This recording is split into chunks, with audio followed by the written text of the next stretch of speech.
Inclusive development, సమ్మిళిత అభివృద్ధి అంటున్నాం. సమ్మిళిత అభివృద్ధి అనుకున్నప్పుడు అందరినీ హక్కును చేర్చుకోవాలి. Irrespective of caste and reality, religion, gender ఇవన్నీ లేకుండా హ్యాండిక్యాప్డ్ పిల్లల్ని కూడాను, అంటే వాళ్ళ అంగవికలైనా వాళ్ళకు కూడా పార్టిసిపేట్ రైట్ ఉంది.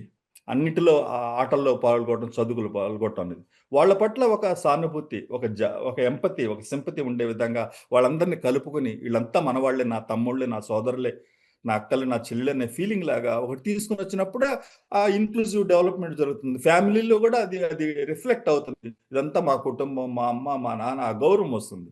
అదేమీ లేకుండా రాదు. అంటే ఒక సోషల్ బాండేజ్, ఒక హ్యుమానిటీ బాండేజ్, అంటే మనుషుల స్వభావంగానే ఒక షేరింగ్, అంటే పంచుకునేది, ఒక కేరింగ్, పట్టించుకోవటం ఉంటుంది.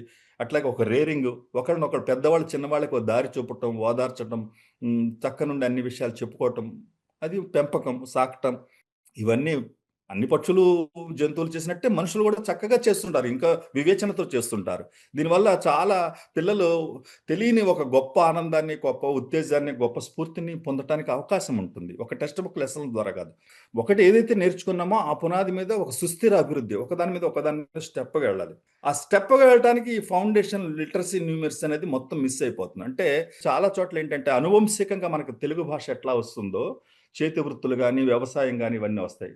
ఇప్పుడు పేరెంట్స్‌లో గాని, సొసైటీలో గాని నువ్వు పెద్దయ్యాక బాగా చదువుకోవాలి, డాక్టర్ కావాలి, లేకపోతే పెద్ద సాఫ్ట్‌వేర్ ఇంజినీర్ కావాలి, నీకు వ్యవసాయం ఎందుకు? నీకు ఆ చేనేత పని ఎందుకు? లేకపోతే ఈ పని ఎందుకు?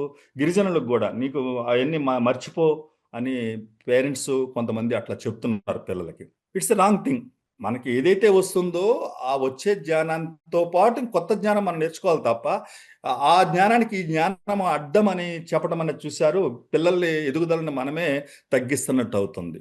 వాళ్ళు సమగ్రంగా ఎదగకుండా ఒక ఏదో ఇంకో రకంగా ఎదిగే పద్ధతిలో మనం చెప్పడం అనేది సరికాదు. ఈ విషయాలను కూడా మేము నొక్కి చెప్తుంటాం. వాళ్ళ తాతల దగ్గర నుంచి వస్తే డాక్టర్లు అవ్వాల్సిందే, ఇంజినీర్లు అవ్వాల్సిందే. కానీ చేతి వృత్తులు గాని, వ్యవసాయం గాని ఏవైతే పనులొస్తాయో చుట్టుపక్కల సరౌండింగ్స్ అన్ని పనులతోటి పరిచయం ఉండాలి. గ్రామ స్వరాజ్.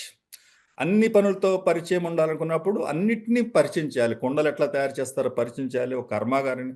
అప్పుడు కదా ఒక ఆబ్జెక్ట్ వర్కర్స్ ఇట్లా పని చేయబట్టే మనం ఈ వస్తువులను ఉపయోగించుకుంటున్నాము.